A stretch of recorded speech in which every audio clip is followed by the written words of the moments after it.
I'm Melissa. And I'm Mel. Girl, let me tell you, I only had maybe a little less than half of that drink. When you're drinking, you just gotta drink more. I am a strongly worded email. Actually, that feels in line, though. That is not true. No, listen. And every now and again, when somebody get out of line, you just yell, "Pop the trunk." I'm the juice to her gin. Did we hit record? Is it working? Is it on? Hello, everybody. Welcome to the Gin Juice Podcast. My name is Melissa. My name is Mel. And we're real life sisters. We on this podcast every single week talk about what the heck we want to talk about. Yes, this was the cold open. We want to thank our sponsors. Absolutely. Little Spoon, Ollie Pet, Earnin, and Revolve.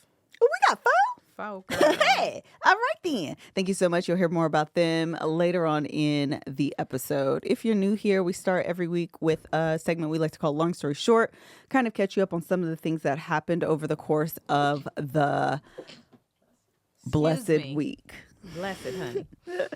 How was you your can go, because I didn't do... You know, Most weeks I don't do anything. This segment is for Melissa. She I has don't a be much do- more interesting life than I don't have. have If you nothing. haven't realized that at this point of the podcast, I be at home watching trials and arguing with Micaiah.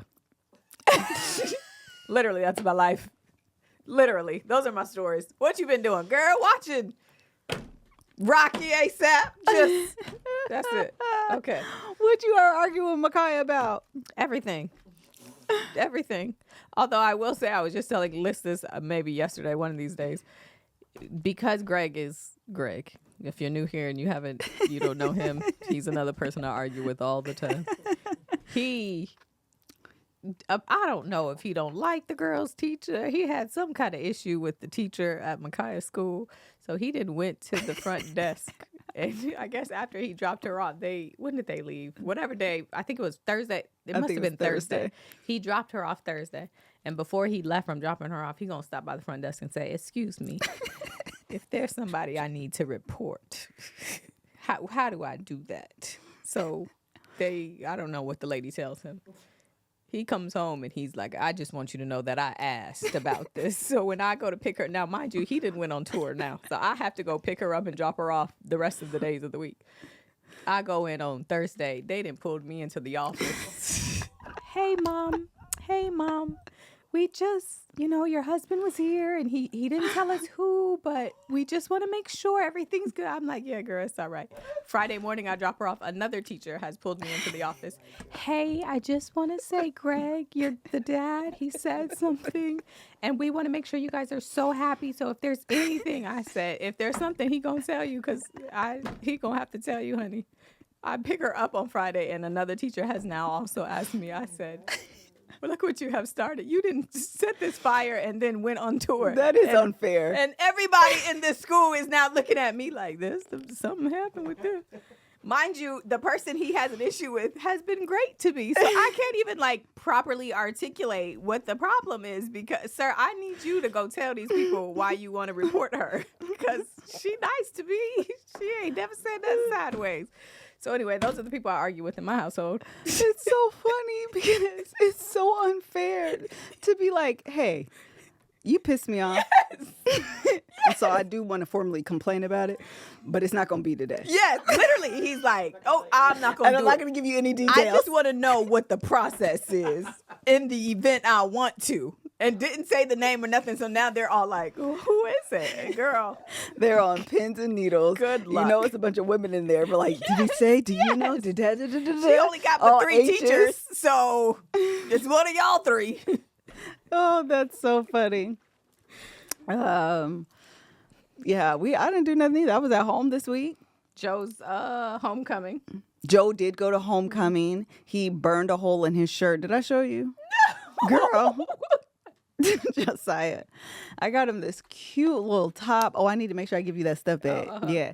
So I got him this cute little top, but the fabric was like not cotton. I don't know what it was. So Joe is on this ironing kick. He probably likes some little girl at school or something. Come on and iron. Yeah, because he's been on this little ironing kick here lately. And one thing about Josiah, he's putting them clothes on and moving on about his business. So the fact that he's even like, "Where's the iron?" We like it. What do you mean, where's the iron? I'm so confused. You've been wrinkled your whole life. You've been wrinkled your whole life. Literally. So he is ironing this shirt and he has it full all the way over. And so he calls me upstairs and there is a hole because he done burned a hole in the shirt. And I was like, this isn't an ironable shirt. This not that. And why are you even at the iron? You been iron it every day. I'm so confused. Oh my God. So I'm like, oh, you gonna have to tuck it. Because it's too late. It's an hour. So I literally took the shirt, tucked it all the way in because it was like on the seam on the side. But it didn't show. We put that little belt on, and he was good to go. But yeah, he went to homecoming. He had a really good time. He had the little date situation, but he said it was just a little friend girl, not a girlfriend. You know, Black people, we love a little friend girl. Situation. I did not post the pictures. Joe can be really like private and like precious about stuff like that. He gets a little bit uncomfortable, and so I did send it to the family, but I didn't post it. But he had a good time. He said the DJ was whack. Oh. He hates, it warranted, it's very valid, but he doesn't like a house music version of songs. Oh. And so I was like, why was it whack? He was like, the DJ's whack. I was like, well, what were they doing? Playing the house music version of like Kendrick Lamar. Yeah. And so he's just like, you know, he's just kind of like over it and he's out. So anyway, that happened this week. We decided 2 things have happened this week. Okay, let me give you some holiday updates. Melissa made cookies with marshmallows on it was just a bunch of sugar for my children. Micaiah was on a level I've never met. Oh, I thought that's what you about to start. You were talking about holiday. Come over because we're going to decorate the front yard and make chocolate chip marshmallow chocolate chip cookies. I was like, and Kai's just like, when the cookies coming? You gonna make the cookies? Auntie, Titi, where's the cookies? And then she just ran around the house the whole day. She would not stop. I was like, bruh, please. I'm trying to make a video. Oh my God. This is Mel's Not Lying. So, on Pinterest, I found this recipe where you can have these chocolate chip cookies and you put a marshmallow on top and like it's a ghost. Yeah, and what is it? It's melted white chocolate, and so it looks like the ghost is melted into the chocolate chip cookies. They're like super cute, and so while we were making them, Micaiah, this little girl is so funny. She got that sweet tooth for her daddy. Yes. So every time she's putting the marshmallow on top of the thing, she purposely makes sure to swoop up a little bit of the white chocolate on her finger so she can eat it. Every cookie. So then as they're setting, because they have to set, right? She's like, can I have some? Mel, tell me some. Patience. Because she be telling me patience. Where is your patience? Micaiah's like, I don't know, girl, because I want these cookies. When they were done, Micaiah had 3 of them? Too many. The whole thing, the chocolate chip cookie, the white chocolate, and the marshmallow that we dipped in the white chocolate. It's sugar. It was overload sugar. It was a lot. Even the cookie, I was like, why do we eat these? Because I didn't feel like making the homemade. That's what the kids, they'd be like, let's make them. I didn't have the energy for all that. So we got them cut and baked ones. Them jokers are sweet than a mug. They are so sweet. Oh my God, they're so sweet. So anyway, that wasn't the update. We just did that for this. We've decided that what we're going to do is a Halloween party for the kids. Okay? And the theme is going to be Beetlejuice. Because I was online and I be inspired by all y'all TikToks. I'm deep in DIY TikTok, okay? So Mel's going to do the games. This is why I have to tell y'all, because Mel be trying to act like she doesn't know she's volunteered for the games. I've been volunteered. Yes, because every time Mel does the games, that's part of the tradition. There are no games for Halloween. Yes, there are. They're going to be in costume. That makes it Halloween. It doesn't matter. I'm going to make them do my buzzers because I still have them. We, what was I about to say? Anyway, that's the Halloween thing. I'm very excited. We got Amara, who is Joshua's fiance. Hey. She's going to make Beetlejuice themed cookies. And I'm so excited about it. Like, good. I think it's going to be so great. It's so cute. I don't know how, like, full on decor I'm going to go because I really don't have a lot of time to do it. But that's what we're going to do for Halloween. I'm very excited. And then For Christmas, I found this TikTok where the girl turned her staircase into like a Whoville cartoon thing. It's so cool. So I sent it to the group chat like, we need to do this. So I talked to Natalie, who's my event planner. I was like, tell me again what the plan is right here, because this is what I want to do. And she told me. I was like, oh, okay. So now we're going to do it at Mel's house. It's just So what you do is you grab, it's the same foam that I use for the Joe's cutouts, and you make like the spindles for your staircase, and then you add them so they're like squiggly, so it looks cartoony, and then you put the cap on it, and I got to figure this part out because I don't really know how to do the reef part that well, but it's okay. And then you could do it on your window. I should show y'all a picture. Anyway, I'm very excited about it, and since I can't do it at my house, we're going to carry the Grinch theme. I don't know how that don't ask me how my house got involved in the Grinch. I didn't even plan on putting up a Christmas tree. Okay. I was very anti-Christmas. I was like, oh, Melissa's doing Christmas. I don't have to deal with any of this. So my house will be plain. Now I'm going to have Grinch stairs. She said I'm giving little sister vibes. Y'all don't actually understand. The reason why I just say what's going to happen is because actually I'm the big sister. That's actually very much how you are automatically roped into what I want to do. Which has also turned into Greg being roped in because he's the one who has to construct it. Oh, Hey, this is the idea. Every group thing, I'd be like, so when are we going to do this? Literally, my text said, who is the we in this sentence? Is that you and Greg? Because I'm excluded from we's. Yeah, y'all listen, one thing about being a big sister, you're like orchestrating.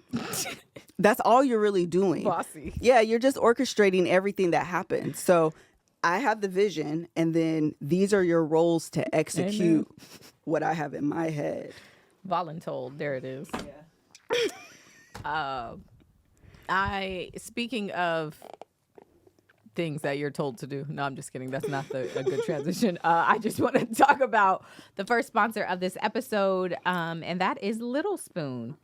You know that moment when it's almost 6 p.m., the kids are hungry, and you're staring into the fridge holding half a snack pouch, 2 grapes, and 0 dinner plans? Well, I've been there more times than I'd like to admit, and it turns out that parenthood doesn't come with a meal plan. That's why I've stopped stressing over last-minute meals and started using Little Spoon. Today's episode sponsor. They deliver real food for babies, toddlers, and big kids straight to your door, so mealtime actually feels easy.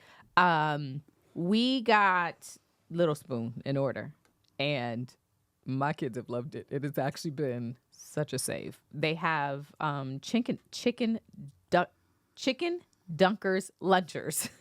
This sounds like a anyway, Chicken Dunkers Lunchers, which Micaiah has fell in love with. So they also have these fruit rippers, and so it's like a fruit strip essentially, but you can rip off the different pieces.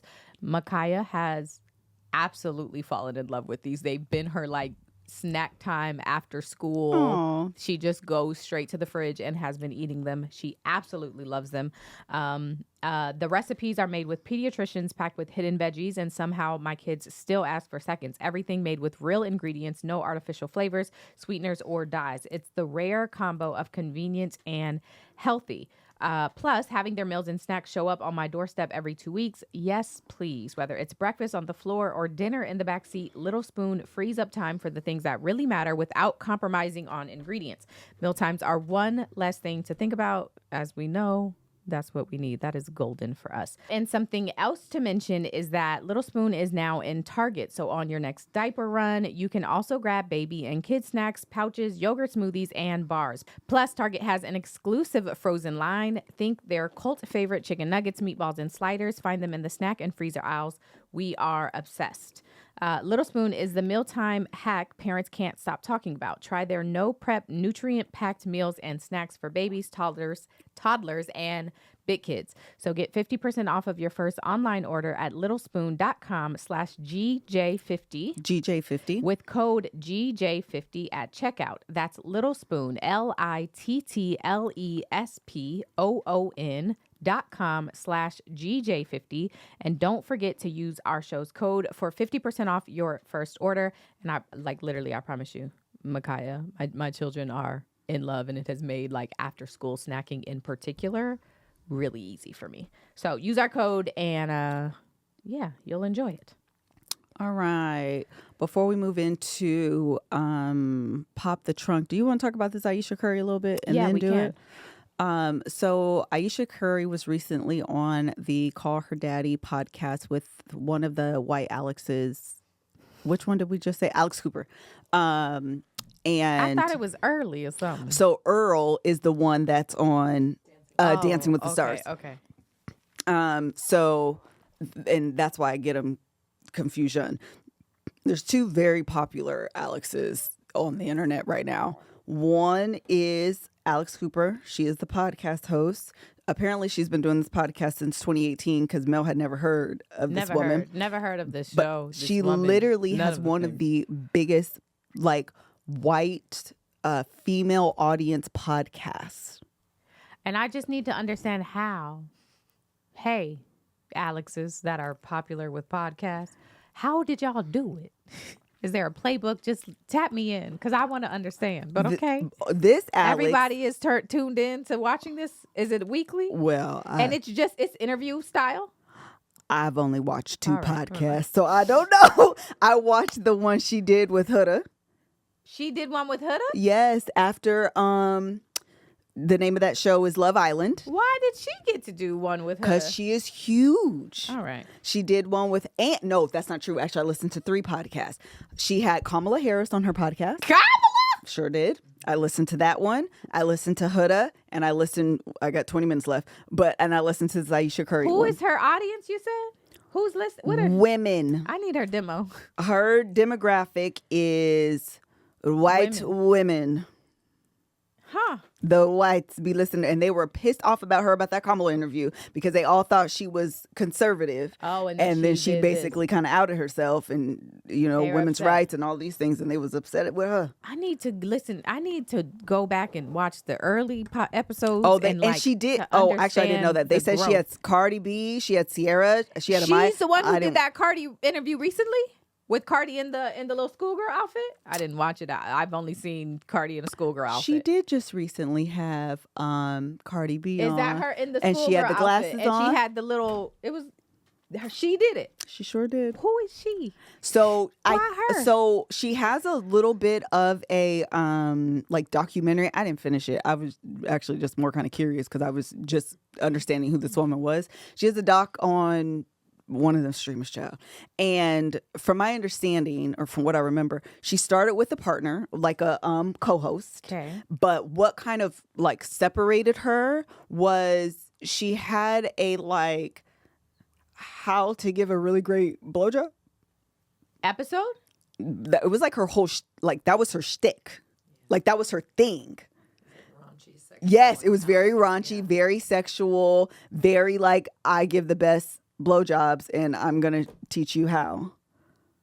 And then now she's here. I don't know. I don't. Listen, Cat Williams say I don't know the recipe. It just grows like that. Is that the playbook? I'm so confused. How? Okay, all right, I'm out. Forget it. I won't get it. So yeah, you probably won't get it. I don't need to. Yeah. So shout out to her for being able to be successful after being great at giving blowjobs.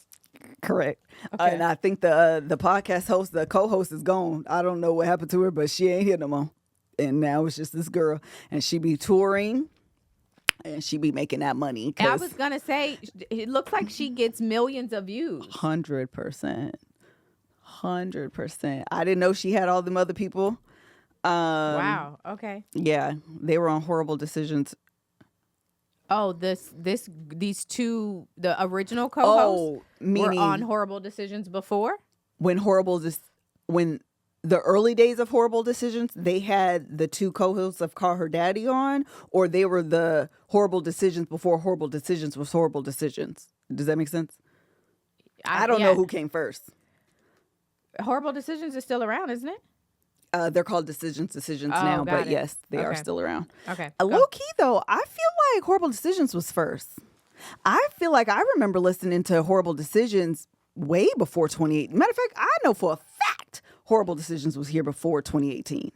2018 was not that long ago, and I was listening to Horrible Decisions. They were on Horrible Decisions, which makes sense with my timeline. Okay. That Horrible Decisions predates them. Wow. Because I used to listen to Horrible Decisions in their early days, and I was still, if I wasn't leaving at Boeing, moving here, it was the early days when I first moved to LA, and we've been here for 10 years. 10 years. Yeah. She's, they're on Black Effect now? Okay. All right. Go ahead. with Horrible your story. Decisions is on, and that's how I was introduced to them. Oh. When the early days of The Read and Brilliant Idiots and Horrible Decisions and they all used to rotate. Got it. Y'all know I'm a OG podcast listener. I was listening to podcasts a long time. So yeah, someone said they've been running around for 8 years, which makes sense. That means I was probably already in LA. Yeah. Okay. So anyway, she was on, and I haven't seen the clips. I've watched the interview, save for the last 20 minutes, but I've seen the discourse surrounding this interview. I'm going to be really honest.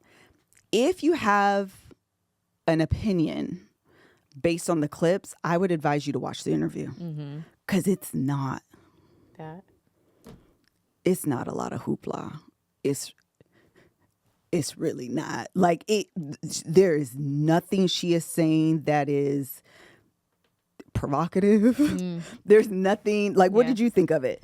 I agree. But I started fast forwarding a little bit. I'm going to be honest.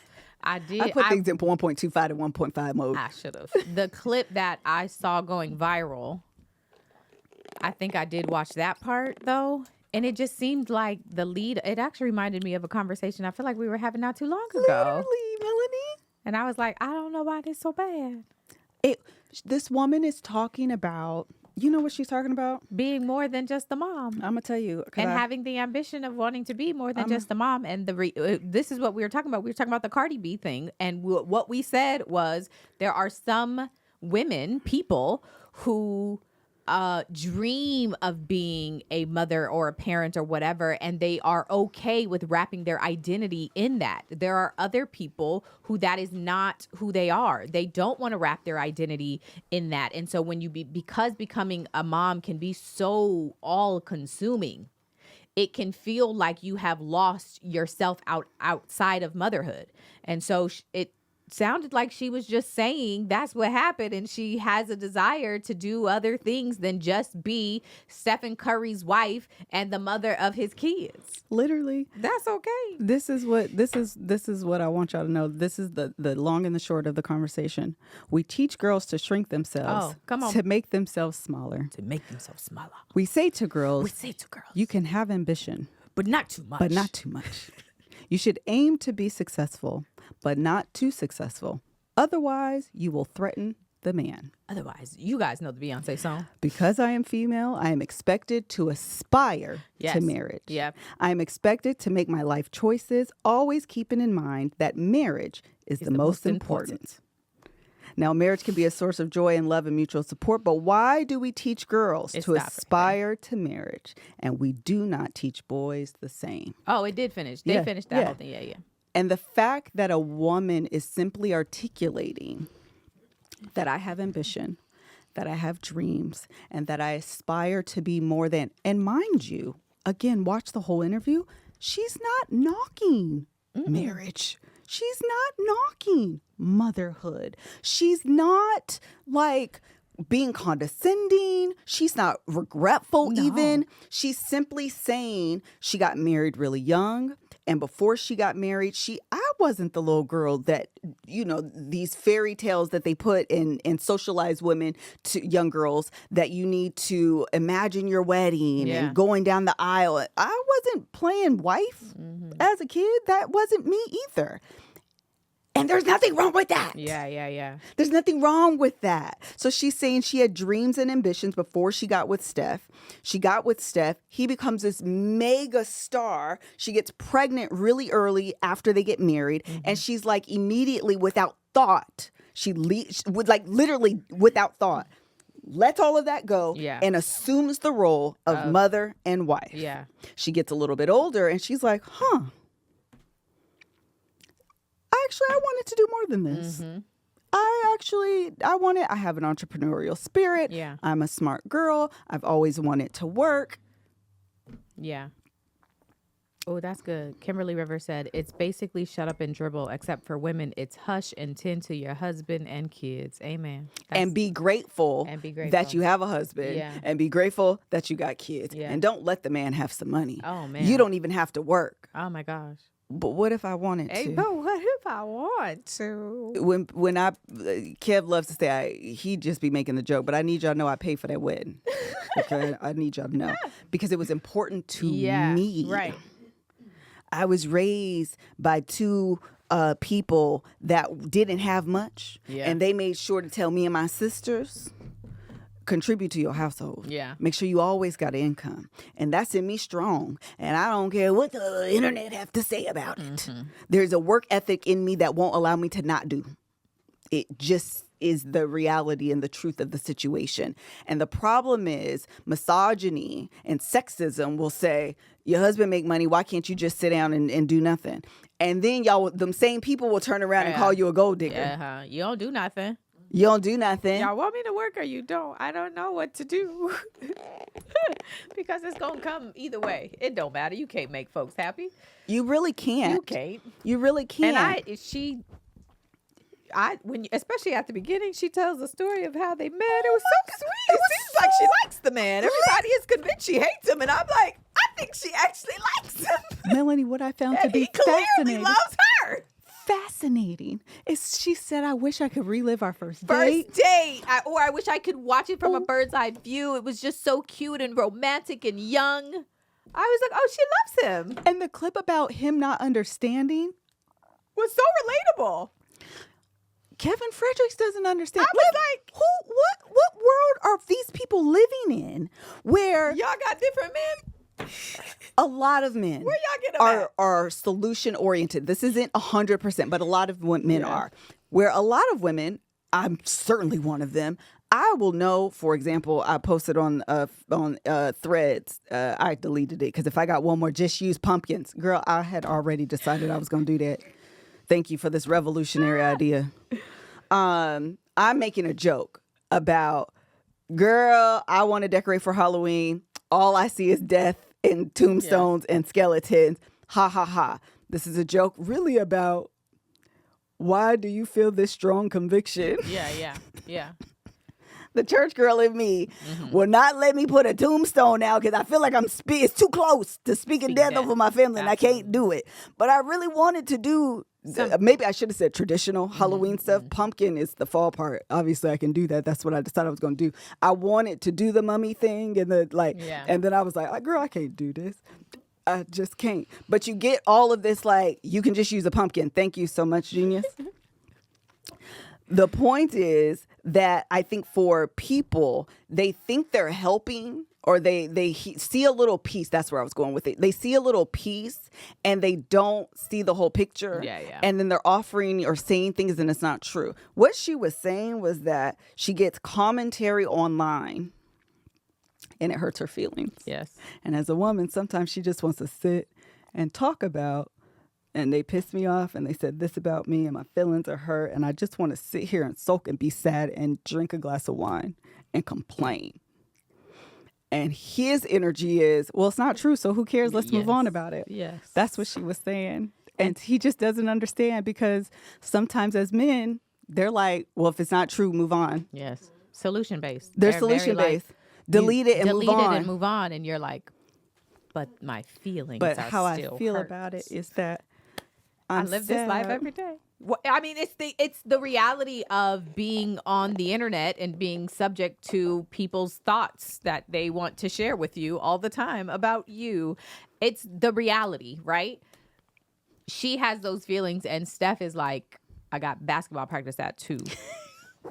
This is not your life. Like, girl, let's go on a yacht tomorrow. Who cares what they're talking about? Type energy. And she's like, I'll be crying in the yacht because I'm still sad. It's like those, and people take that as she hates him. Whatever, child. That's y'all business. It really is. It's really sad that sometimes I think, why can't a woman have feelings that are independent and not a reflection of her man or her relationship? Why do we force the indictment of her marriage, of her man, simply because she said, I never saw my life this way. Mm-hmm. I always saw me as this, this, and this. And for some reason, that becomes she's making her husband look a fool. Yeah. Why does this have anything to do with him? Why can't I not be an autonomous, single individual that has goals, dreams, and aspirations that are independent of and not a reflection of what he is doing? Yeah, yeah. Why do those things? Meanwhile, a man can say he wants to be a CEO. Yeah. And climb the ranks and do whatever and have all of and there's no indictment of the woman. Well, she ain't doing enough for you. Why do we teach girls to aspire? Like, I don't understand that. And so this conversation, it becomes so sexist. Yeah. Really, it becomes sexist and almost like women are just a commodity to hold and like to have near you and not this like independent person. Yeah. It's frustrating is what it is. It's really, really, really frustrating. And so for the women out there who, number one, don't want kids, you're not a weirdo. You're not a weirdo for deciding for yourself you don't want children.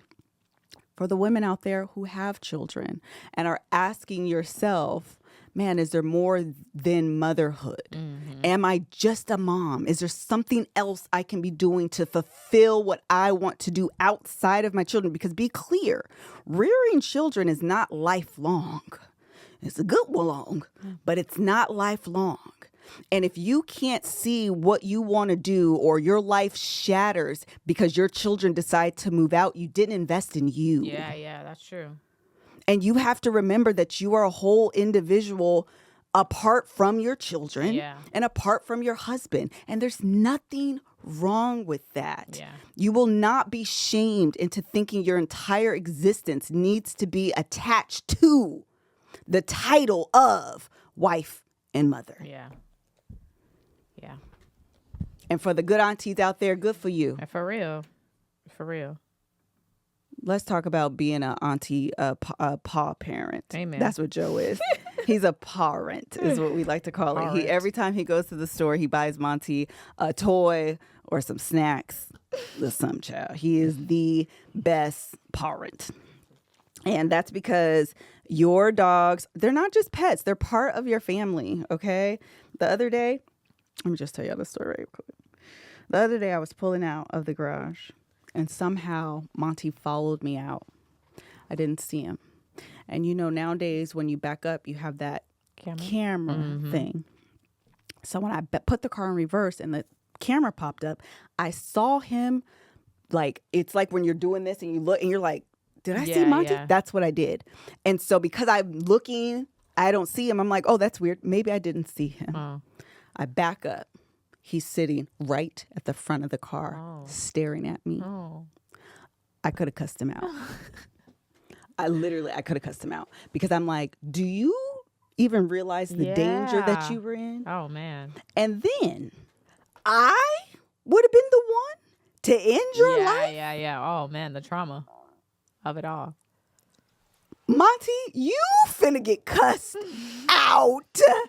But it makes you realize, like, I love this dog. I really do. Like, he is my family. I love this little puppy so much. When I come through the door, I need to see him. I need to see him happy. I need to see him healthy. And you want to make choices that allow them to be happier and healthier dogs for life. Okay, so wanting the absolute best for my dog is the reason I switched to Ollie. They offer fresh, protein-packed meals made with real human-grade ingredients, and they offer 5 tasty recipes, all slow cooked for top nutrition. Number one, food quality. Okay, they have human grade recipes backed by vet nutritionists and crafted with culinary experts. Better experience, tailored meal plans to meet your dog's specific needs. You don't want an overweight dog that can't exercise and do the things. Okay, perfectly portioned, mess-free packaging comes with a scoop for easy serving and storage. Pup-tainers for zero fridge stink. Because sometimes dog food stinks, and if you're like me, I can't do a lot of that smell. I don't like my dog, my house to smell like dog. I don't like my refrigerator to smell like dog, so I need all them things to be contained. All right. One of a kind technology, the Ollie app offers on-demand health screenings where you can tap real experts for pup peace of mind. Use data from Ollie Pack to develop new recipes and products for your dogs. Monty loves the turkey. He loves turkey, chicken, and he loves seafood. Monty is a salmon eating somebody. You hear me? Okay. Your dog's well-being starts with their food, and that's why Ollie delivers fresh human-grade food that your dog will love. Head to ollie.com/GJ. Tell them about your dog, weight, all of that, dog, their breed, and all of that, so they can get you your customized plan. And use code GJ to get 60% off your welcome kit when you subscribe today. Plus, they offer a happiness guarantee on your first box. So if you're not completely satisfied, you'll get your money back. That's ollie.com/GJ and enter code GJ to get 60% off your first box. I also want to tell you about Earnin. Life doesn't happen bi-weekly, so why should payday? The money you've earned should be in your hands, and with Earnin, it can be.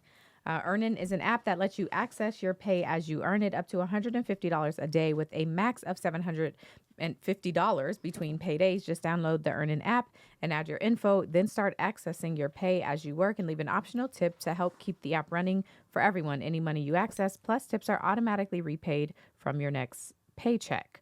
Earnin is the app that's helping millions of Americans take charge of their pay and avoid falling into debt traps. So whether it's something for your paw, what did you call it? Your friend, your paw rate. Oh, well, I meant the animal though. So maybe it's something for the animal in your life. The pet sounds. Oh yes. Animal sounds aggressive. Yes. So maybe it's something you need to do for the pets in your. I don't have pets, so this one don't apply to me. But if you have one, okay, something comes up and now you have to take your pet to the vet. I have more things like a special night out, a little date night. I'm going to meet a friend, or some gas bills, groceries, anything like that comes up. You can use Earnin to help you. So download Earnin today, spelled EARNIN in the Google Play or Apple App Store. When you download the Earnin app, type in Gin Juice Podcast under Podcast when you sign up. It'll really help the show. That's Gin Juice Podcast under Podcast. Earnin is a financial technology company, not a bank. Access limits are based on your earnings and risk factors. Standard cash outs take 1 to 2 business days with no mandatory fees. Expedited transfers available for a fee. Tips are voluntary and don't affect the service. Available in select states. Terms and restrictions apply. Visit earnin.com for full details. Download Earnin now and take control of your pay. Last thing I wanted to say, because actually two things I was thinking about. Number one, let me go back to this HOCO. We were in wherever we were, and Mel helped Joe make the he did a sign, homecoming proposal thing or whatever. And so I'm so emotional. Oh my God, it's really bad. But Mel helped him make a little anime. What did it say? It was Invincible. Help make my homecoming invincible evening, because it wasn't my like homecoming evening invincible. Yeah. Because the girl's name is Eve in the movie or the show. I think I kept saying movie, and he was like, "Auntie, it's a show." Yeah, I think it's a show. I think it's a show. And so that made me cry. Because I thought it was so sweet. It was really sweet. It was really sweet. He had me. Oh, go ahead. No, go. We went to. He came, and I was trying to. I didn't want to like overpower and it's take such control. A fun line. It's such a fun I'm line. like, tell me what your idea is, and so he shows me this picture, and I was like, okay, how do you want to execute that idea, right? And so eventually we get to the point of like, we need to go back to the store because you don't really have all the supplies. So we're going to the store, and I keep saying stencils. Like, I'm like, it's going to be big. We shouldn't just handwrite this. So I'm thinking, let's get some stencils. We get to the store, and I show him the stencils, and he was like, I thought it was going to be like 3D, like coming off the board. And I was like, well, that's not a stencil. I don't know what you're referring to. Now I'm confused. And then he was like, well, since we're here, you think they got lights? And I was like, oh, well, hold on. So now we're searching this Michaels for like 3D come off the paper stencils. Eventually we find some, and then he was trying to do, it was a lot. But anyway, it ended up being exactly what he wanted. Yeah, I it got was some great. jewels at the end. I was like, we should put some jewels. And he was like, I like it plain. Yeah. Are you sure? I got these jewels here. That man was like, it's good. It was Joe, I told Joe that he is an undercover extra. great. Yes. He really is. Like, all Mel is extra too. Don't y'all ever be fooled. I am definitely. Mel is extra, and Monique is very extra too. Yes. And Joe, he just has undercover extra. Absolutely. Because he didn't have to make this sign for this little girl. He be trying to make it real low key, but like, this is a lot. You're asking this girl and you're making a sign? That's kind of a lot, Joe. That was the first thing. Next thing I wanted to say was that, because I know we were talking about the women who don't aspire to be a mother, who don't aspire necessarily to get married. Like, you're fine with being an auntie, those things. I love that for you. Do the things. But I also want to say this too, because I want to be sure that I leave space for the women who do aspire to be wives and mothers, and that is very fulfilling to them. That there's space for you to exist without feeling that we're being condescending towards 100%. you, or that you should aspire to more. There are 4 million, assuming half, women in this world. We are not all the same. And so to assume that my experience is the template for the rest of is crazy.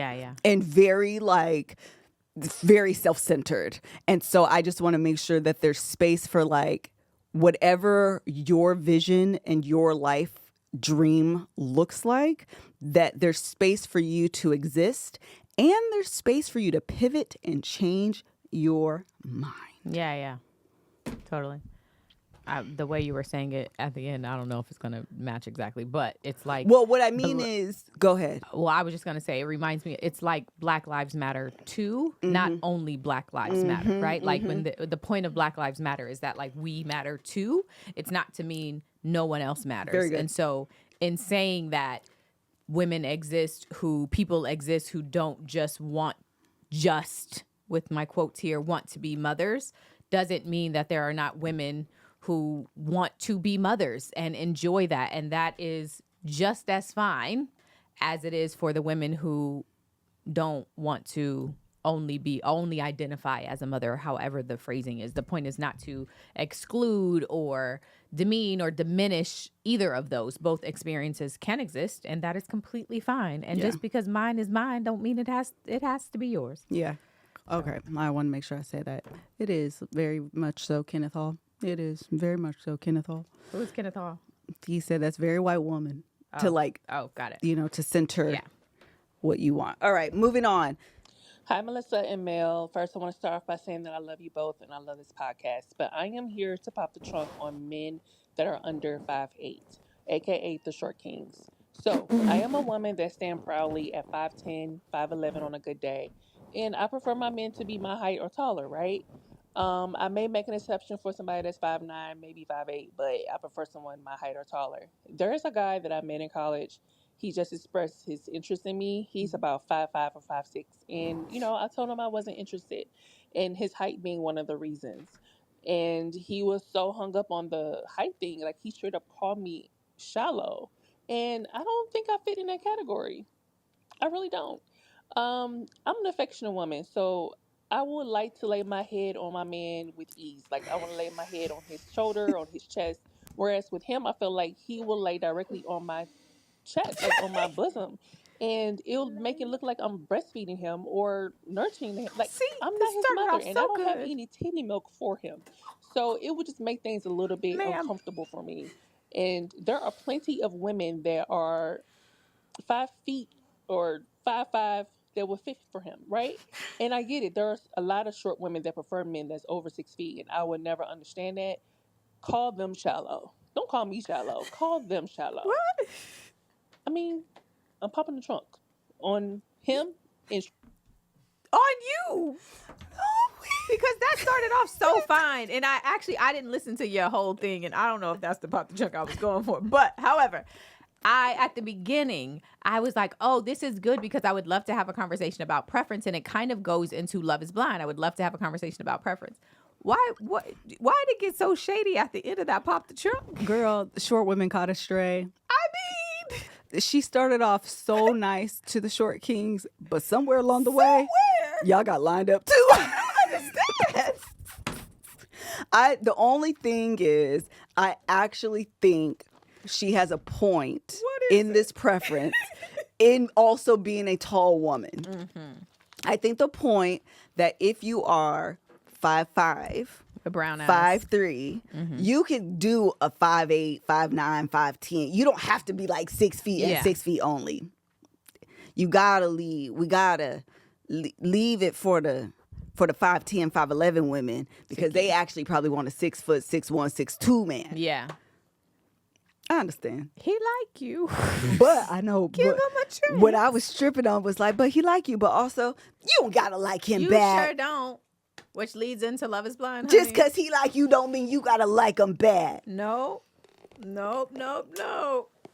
However, I don't know if y'all watched this latest season of Love is Blind, but that woman said, so what race are you? What's your background? And that man who is of Asian descent was like, let me check my notes. It was so uncomfortable. He did not want to answer that question. I found that to be really disturbing. So I have questions. Because people had, and then she acted like it wasn't gonna be a problem. Then she gave her entire lineage and every person in her My family best friend is black, who has dated Asian, in fact, non-whites. Then she saw that man and said, "I have to go. I need to go home." Why? But I love you though. But I love you. Then they played that clip. It said 5 minutes ago, hey, I don't like Asian men. This is never going to happen. I mean, and the attraction will never grow. It'll never. Just so we're abundantly clear. This is no forever. He was in her face. That man said, are you breaking up? He said about 10 times. Are you breaking up with me? Are you breaking up with me? And I love you. And then she left through the door and ran back, jumped in his arms, kissed him. I love you. I hate you. I never want to see you again, you Asian man, because I don't like Asians. It was Literally. so awkward. It was awkward. Oh my gosh, what's happening on this season? The thing about it is, I don't know why he continued to. Why didn't he have alarm bells that was like, this is giving she probably for real don't like me, and this might actually be a problem. Yes. I don't understand why he didn't register that as. But I also think the names are Patrick. The man that we're talking about is Patrick. The woman is it Annie or Anna? Casey. Anna's the one who left. Yeah. That's what I'm saying. Who left? No. Casey and Patrick left together. Yes, honey. Okay. So yeah, we're talking about Casey and Patrick. The other problem that I found with Patrick is he so badly wanted to suppress the Asianness in him. It's so bizarre. And very closely align, I'm from Colorado, I'm just a bro. It was so weird. This skin is like, it's such a small part of who I actually am. I'm actually white. Just in Asian skin. Like, it was so weird because I feel like as sad. Black people, it is sad and very like internalized That's self-hate. how it felt. Are we off? Is it okay to like assert our opinions on this? Really felt like that's what was happening, but I'm curious. Has he said that like, no, I love my, like, maybe I'm not articulate. Continue. I'm sorry. I don't think so. Okay. You think this is true? That he has internalized self-hate. Yes! I actually think this is what internalized self-hate looks like. Oh, man. I really do. I think it's a term that's like thrown online quite a bit. Yeah. But I absolutely think it was awkward. It was very awkward. Like, you were being funny earlier, but literally it was like he was checking his notes. As you're watching, do it was you like, not, what are you looking for? What is gonna be in this notebook that's gonna jump out and say, tell her? Like if he wrote a note about her not liking Asian men before, like it was so bizarre. It was weird. And he took so long. And then she's like, I just find it really interesting that you're hesitating to answer the question. Well, number one, this is a show called Love is Blind. So like low key, I shouldn't tell you. But you were asking because you know how you feel. Absolutely. Oh my gosh. And she wasn't, I think she was trying to be reassuring, but it just made the red flag redder and bigger. Yeah. But like, it wasn't, instead of saying like, literally, it doesn't matter. We just found ourselves here in conversation. But if you don't want to say it, like we're at a point where this connection is, she wasn't even giving that energy. No. It absolutely mattered to her. And I think she was trying to convince herself that it didn't. Yeah. Until she saw that man and all of his Asian glory in person. Yeah. And she said, absolutely not. The attraction is not going to grow. Yeah. Oh, so awkward. I hated every minute. Yeah. And you know what was interesting? Someone, Shantae said, I wanted to see Patrick and Anna. I just want to see Patrick and Anna end up dating. I wanted them to try. So I was rooting for them this way. But the other thing about them though, I felt like they wouldn't like each other. I did too. I said, oh, y'all, the fact that they both were like, we've never dated Asian people yet we are. I said, do y'all not like each other? It was a little bit some of that same internalized hate where it was so like many questions. Like I wanted them to date. But I don't think they wanted to really date each other. Yeah. If they was met each other in person, it was like they were not going to jive. They probably have so many, like they're very so many things in common and very like able to relate to each other, but just on a romantic level. Yeah, but is that preference? That kind of goes back to the question. This is about if I don't like what I don't like, I shouldn't be shunned for not liking what I don't like. I'm not attracted to you, bro. You know, it's such an interesting question about where is preference, what is internalized self-hate, what is racism. Yeah. Like, I feel like all of these things, the problem is that preference always outs the same people. Black women are always on the outs. And apparently Asian men are always on the outs. That's what makes it feel less preferential and more like y'all hate us. Because why are we never the preference? It feels like it's deeper than just I'm 5'8", therefore I prefer a man that's taller than me. You know? Yeah, okay. I don't know. I don't know that I have the educational historical, you know, to articulate this. Yeah. But it does always and we see it. We see it in all these reality dating shows. I told y'all about that all the Netflix reality dating show. There is this woman on there. Y'all know I don't be watching these shows for real, even though I be watching them. What is this girl's name? Justine. Have you seen her? When I tell you I do not understand why men are not falling head over heels for this woman. On what show is this? I don't know. This her. Oh, Love Island USA. She be on all the dating shows, single as a $1 bill. Yeah. And I do not understand. I want her to actually stop going on these dating shows because I assure you there is some man out there. She is a beautiful woman. Oh, yeah. And I never understand why she's always on the outs. It's mind-blowing to me, and that's what makes it seem like y'all just hate us. That ain't preference, because literally, what doesn't she have? Yeah. I clearly hear you and think it's valid. It really, watching this Love Island, Love is Blind, show had me really thinking about what is preference and when does that become, because who are we to tell you what you should like? But then when you do look at the bigger picture, the question becomes, is your like rooted in a bigger system? And I could see that it is. So then are you still shunned for what you like? I think there just has to, you know what it is? I think the problem is this. I just read something along these lines over the course of the weekend, talking about something totally different, but it applies here. That we often think that the way that we feel is very individualistic, and you don't actually realize it's all part of a greater system. That's true. Okay. And the I'm with it. system is what indicates Yeah. the reason why Black women are always left out. Yeah. So while you may think individually, Yeah. no, this is just my preference. I'm not a racist. I'm not Yeah. a this. I'm not a that. What you don't realize is how much of your thinking is socialized. Totally. Part of this bigger macro system that always aligns to a certain way of thinking. Yeah. Black women are unattractive. Yeah. Asian men are unattractive.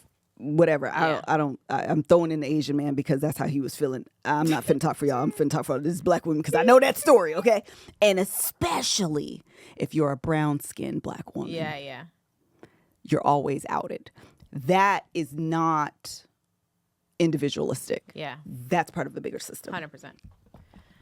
Well, let's before we move on to the next couple, because you guys can probably guess where I want to go next. All right. But before we do, let's talk Revolve, another sponsor of this podcast that me and Melissa are both massive fans on. Before they even became sponsors of this podcast, we were fans of them, okay? Purchasing all the things, doing returns, not all the time, but when we need to do returns because they make it so easy, we were doing that as well. So what we want to talk about is the fact that Revolve has 1,200 plus brands and 100,000 styles across fashion, beauty, and home, from high-end to emerging and exclusive labels. The latest, most sought-after trends from top brands like Helsa, Lovers and Friends, Amanda Uprichard, Norma Kamali, and a ton more, including Free People, which is another one of my faves. Authentic, high-quality products and new arrivals are daily. So somebody I saw in the comments was just asking about, they said, which ring do I have on my pointer? And if you're talking about this one, it actually came from Revolve. It's so cute. And that wasn't even planned, honey. That was a literal, I saw that comment and meant to answer, but now is the perfect time to tell you that it actually came from Revolve. I thought it was cute online and ordered it and got it quickly because that's what they do. For sure. The recent premiere that we went to for Churchy, that outfit was Revolve. I have an outfit in my closet that I'm waiting for an event to wear it to. And I have a wedding coming up, and I plan on getting that outfit from Revolve as well. There are so many items to choose from. Regardless of the event you have coming up, you can, I encourage you to look there first, and you'll get it quick because they do fast shipping. So whether it's a weekend away, a big night out, or just a little style refresh, your dream wardrobe is just one click away. Head to revolve.com/GJ. Shop my edit and take 15% off of your first order with code GJ. Fast 2-day shipping, easy returns. Like I told y'all, it's literally the only place you need to shop from. That's revolve.com/GJ to shop my favorites and get 15% off of your first order with code GJ. Offer ends October 23rd. Okay, October 23rd. So hurry up and get your orders in. Use our code and happy shopping. Tainless Kink said, and if you have Amex offers, it's an offer there now. I just saw that and added it to my card. Well, you are go. correct. So do that. That was good.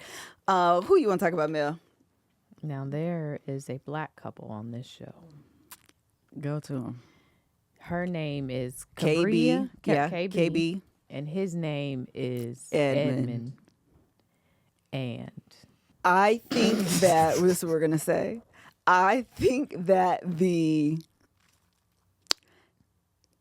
casting team of Love is Blind set this man up for failure.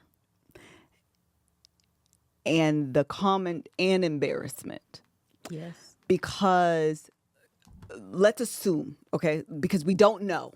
So this is all assumption, but we're going to walk the assumption all the way through. Walk the assumption. If we assume that this man is on the spectrum, Okay. which is An assumption. an assumption. 100%. Okay. Why would you put him on a show like this? Yes. Where the things that he does that are not neurotypical, Amen. will have neurotypical people watching Yes. and have commentary about it Yes. that is unfair Okay. to him. I agree with that. Because when you watch Love on the Spectrum, Oh. you're in context. Yes. People are saying that he has childhood trauma. People in the comments are saying he has childhood trauma, and childhood trauma can mimic autism. That's actually really interesting. I've never heard that. Me either. It feels like something is happening. It does. Regardless of what the situation is, it feels like something is happening, and that does feel unfair to him and to KB, to be honest. I agree. She is not having, because without that knowledge, you don't have footing on how to deal with this. Yeah. And it's unfair. It's like we can assume he has trauma, like fully take the autism thing out, not knowing that someone's trauma is making them respond a certain way, act a certain way. How do I navigate this? Because I'm not accustomed to this. I'm not equipped to handle this. That's unfair. It is unfair. And I just feel like casting either didn't do their due diligence, or they put this man in a very compromising position that is unfair to him and unfair to KB. Because to have that conversation on that bed about him wanting to have sex to the point of tears, to the point of actual literal tears. You know one thing about Melissa, I love an exaggeration and I love good hyperbolic language. All right? I love just give me everything that makes a story sound real good and make you laugh a little bit. I'm not exaggerating. There's no hyperbole. This man sat on that bed with actual tears out of his face and said, I'm the only one that hasn't had sex. When he said it, I said, is he a virgin? Has he never had sex? It's giving like, literally the way I was watching, I said, this was his 40-year-old version. Like, this is my opportunity. I haven't been, no girls like me in real life. So let me go on a show where, gotcha, now we're in, now the sex, give me the sex. And when you get the girl that's not here for the sex, and you have whatever package you have that comes along with who you are, you react that way. And to hear, but you had a one-night stand, why won't you do it with me? Literally. I was like, something is going on here. Something is happening. Literally. Right now. Right in front of my face. Do something. Literally. It wasn't, someone said the producer are exploiting it. I think that's the best way. Agree. I think that's the best way to say it. I agree. Because even putting that in the edit. Yes. It was cringy. Like, it was so uncomfortable. It was so, and she handled it really well, because producer, do y'all see what's going on? Yes. So what? Huh? Well, Yes. she's a social worker, so now it just feels like he's her client. Yeah. She's Instead of a being very relationship. patient. She with is. him. You know what? I didn't think about that, but you're probably right. Her That's a good point. professional instincts probably have kicked in. She's not in a romantic relationship No. with him. She's like helping Yeah. him work through That's this. such a good point. Because her response was just one I wouldn't have had. Me either. And I was like, oh, look at her being He very- said, I am giving you my all. And you slept with these people. She was like, what that got to do with you? It was it is very bizarre. The other interesting conversation that happened I think it was before the sex conversation, was her. And now thinking back, I'm like, is she feeling him out? Because she asked him at that table, if another man, big burly man, comes and grabs me, what you gonna do? And he was so adverse to conflict. Like, I would say, babe, let's go. Yeah, but he's grabbing me. Well, you should get your arm back. Yeah, but he is okay. Forget he's not big. He's your size. Yeah, you should walk away. Walk away, ma'am. I don't know why you're asking me this silly question, because nothing's gonna happen. And I was like, first of all, I get you asking, but that's like, don't ask that question. but that's not a question. Maybe not on TV. Anyway, his response, now I'm like, well, is she tapping into something happening? yeah. And so she's trying to ask these I don't know. The whole thing is so bizarre. It It feels so exploitative. It feels so I agree. gross. I have so many questions. I say defund Love is Blind. Oh, Like literally, man. I think we're there. I think the point of Love is Blind was Lauren and Cameron, and God bless the other couples that have also made it, post the experiment. But I think, It's time. yeah, I think we could. It's We can time. wrap this up. We can wrap this up. I think it's time. The other last thing, I'm super interested to hear everybody's thoughts on this. The Joe, what was his name? Joe and Madison. When he was drunk at the hotel, On drugs. and then she like came in concerned, and he's like, "Who are you? Is it 2020? Who's the president? What?" And then she's crying. I said, "Yo, this is the dumbest shit. I hate this show." It's so dumb. But Mel, did you really think he was drunk still? No, that Okay. man don't like her. Yeah, that's what I thought too. Okay, good. He don't like that Because girl. I was seeing online where people were very much saying like she was over, and I agree actually, Loki. She was doing a lot with all the crying and da da da da da. But at the same time, I don't think that man was still drunk. I think he was playing He games slept. all What day. do you do when you're drunk and you need to sober up? You go to sleep. You did not sleep for hours and then still be drunk. You're lying. And then when he woke up and he thought she was gone, Yes. when he was standing there, he was like normal. Yes. And I was like, how did you just go from being like, what is today? I don't understand. I said the same thing 35 times and now she's crying. I just am still just waking up. And then she's out of sight and all of a sudden you snap back in. I said, you're playing games with her. I don't know why. Well, probably because he don't like her. He like her. Because did he also say she's bigger? Is he the one that said he that? He was like, I usually like small, but I'm not complaining. Yes, you are. Say anything. Why Yeah, even yeah, say yeah. it if it's not on your Yeah. mind? Because you are not into that girl.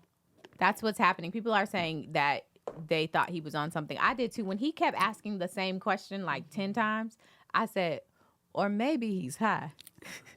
I thought he was That's playing the other games. option. I He thought could that have man was been high. fine. Felt like drugs. So there, everyone, which is fine because that's most people are saying what y'all are saying. To be honest, that he was either still drunk or he was high. I honestly thought he was neither, and he was acting. I still think he don't like her. But But I can see think that it's too. a mix of all of the above. I think it's option D. And that's the other thing I find really. One thing they did this season, though. I gotta go pick up Joe in a minute. Is that, and then we can move on to this next one. Show. I'm gonna say this last thing. You notice they had that doggone producer come out and say it's your life. They did. And the fact that them two people left on the same day, and one of the other people was like, I was thinking about leaving the other day. He's like, you was? I said, there must have been a day where it was like, hey, if you want to get out, today's the day. Here's your first chance. And people are taking, hey, I'll leave. Well, one of them said that the producers encourage them that if you don't feel a connection, like if you're not They tired of it at all. to go. They tired of settling. They They tired of said put issuing this on checks. camera. Yeah. Let these people know. Let them go. Let them go home. Yeah. We can move on, but I just need to say, the man who's I'm a dad, I'm a poppy, I'm a father. Who? You know them. Yeah, he got all the tests. Oh, the only father. Yes. He got with Megan. Sip Sparkle Megan. Sparkle Megan. And Joe, what was he wasn't Joe? Mike was all sad because she chose yeah. that I'm a poppy guy. I don't think they're gonna work. I think he too broke for her. I think he's a gold digger. Really? I thought that the reason he changed his mind on her was because he was interested in the lifestyle that she could provide. But what often happens when men don't have money is that ego can't take a woman with money. Yeah, but if you a daddy, he might be. I literally, 100%. I was like, this is giving Interesting. you with her because he was the one who was fixated on her car. Yeah, he kept asking what kind of car it was. And he was like, And I got as soon a as Kia. they came out, they were all like, that's a nice Hermes bracelet. Oh yeah, I think they was clocking her, clocking her teeth. That's the only thing I was getting. I think she's not gonna be able to work it out because she said she was with somebody who was damn near a billionaire. This man has a Kia. But she got money too, because she said she went shopping for a $2 million house. I agree, but that's what I'm saying. She needs money and he don't have none. Right. But I think what's going to happen is, but see, this is the difference between men and the women, though. When a man has money and a woman doesn't, she'd be like, well, let's get the $2 million house, baby. Yeah. Let's do it. He is going to be like, we don't need this house. It's too much. How come you need so many things? Because you're Sparkle Megan. And how come we just can't be Sterling Silver Megan? Like Sterling Silver like Megan. I just feel like he is going to. You remember that Married at First Sight season? And was it Married at First Sight? Actually, I was gonna go to a different couple. I'm gonna go to this couple because it was definitely Married at First Sight. That black woman who owned a med spa. Y'all remember? No. So it was a black woman. She owned a med spa, had a bunch of money, and she was with this broke man. And all he did all season was lie, gaslight, and be belittling to her the entire season because his ego could not take that she had money and he didn't. My girl, M.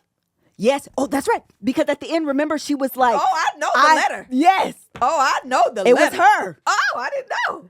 Well, you don't remember that whole season? No, I only remember the final episode where she wrote him a letter and said, I would wish you good things, Correct. but nothing I wish you is going to put you in any further position than you are right now. So I wish you nothing.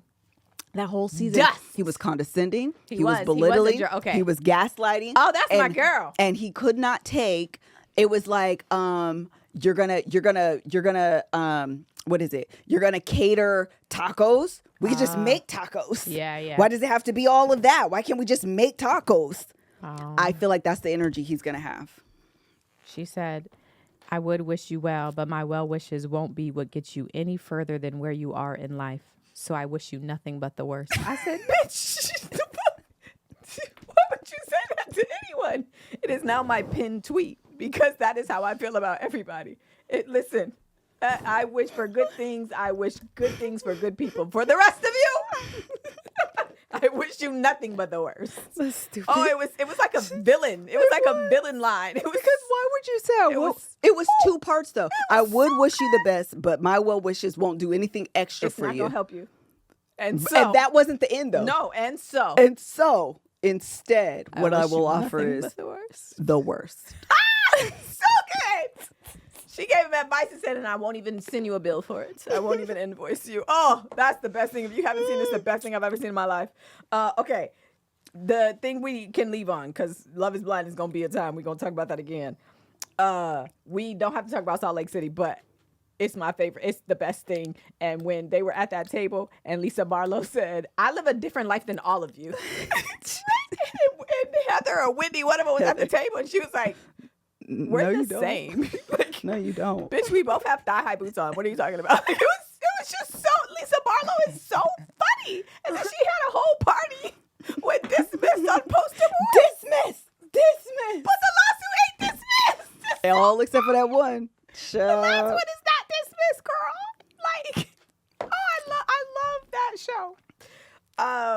Okay. Anne Brown is for the energy this season. Oh, she is not letting She is not. up. They were at that table for that party, and she was like, so why are we here? What do you want us to get out of this party? That you want to talk about me? You want to know about me? Now we can do it. And Brown was like, what? These are poster boards, and that yacht you're on is from 30 years ago. It's a houseboat. I was like, damn. I didn't know that there was a difference. I was like, oh, wait, what? A houseboat. Oh, okay. Oh, so, okay. She was on one 20 years ago? Okay. Must be nice. Must be nice. I didn't know that was the read to say that it was. And that was a houseboat. Yeah. Oh. The ladies are so funny. Oh, I love that show. It's so good. And Mary was over there like, Mary walked into that party. She said, it's blurry. I can't even read.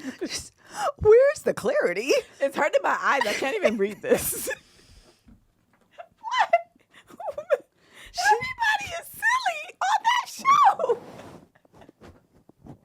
Everyone is silly. Oh, it's so Mary, good. Mary says the stupidest stuff, but she be reading you about the dumbest.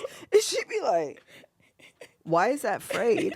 Why are you on my shirt like that? Like, mind your business. This is Back a lunch. up. Oh, okay, it's a lunch, I guess. She's so funny, like unintentionally funny. I love everyone on the show. It's the best thing ever. Okay, and then I know Potomac started. I haven't watched yet. There's a show that's recently out called On Brand. Oh. It's Jimmy Fallon and Bazoma St. John, the marketer. And it's all about marketing. And so I just wanted to encourage people to watch it because I thought it was very interesting. What is it on? NBC, maybe. Oh, it's regular television. Yeah. It's the first season. Yes. There's 2 episodes out, but they have this group of people who are basically it reminded me of The Apprentice. You know how like they had to come up with like campaigns for companies? Yeah. That's kind of what it is, where they come up with a campaign for a company. So Southwest, as an example, the first episode is Dunkin' Donuts. Dunkin' Donuts has like a new product and they want this team to come up with like the campaign and the branding for it. And so each person pitches, they pick the best kind of 2 or 3 pitches, and then the teams kind of build out the execution of it. And it has been really, really interesting because of the people who are on the show. There's like a really young girl who is a content creator, so her ideas feel very like fresh. There's a guy on there.